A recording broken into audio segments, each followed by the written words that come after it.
طلال المداح رحمه الله رحمة واسعة، الذي عرف بحبه للناس وتقديم الخير للغير، وجدنا له هذا العمل الصالح وهو يقرأ آيات من القرآن الكريم.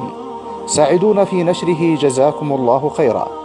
فإذا نشر بعض الناس أغانيه فلننشر له هذه المقاطع التي نسأل الله أن ينفعه بها الآن في قبره، يوم لا ينفع مال ولا بنون إلا من أتى الله بقلب سليم.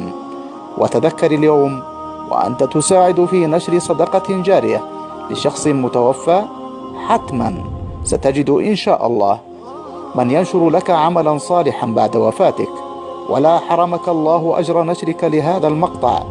إن الذين كفروا سواء عليهم أأنذرتهم أم لم تنذرهم لا يؤمنون. ختم الله على قلوبهم وعلى سمعهم وعلى أبصارهم غشاوة ولهم عذاب عظيم. ومن الناس من يقول آمنا بالله وباليوم الآخر وما هم بمؤمنين، يخادعون الله والذين آمنوا وما يخدعون إلا أنفسهم وما يشعرون.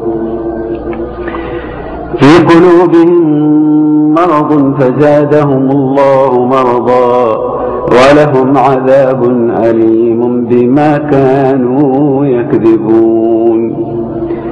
وإذا قيل لهم لا تفسدوا في الأرض قالوا إنما نحن مصلحون. ألا إنهم هم المفسدون ولكن لا يشعرون. وإذا قيل لهم آمنوا كما آمن الناس قالوا ونؤمن كما آمن السفهاء.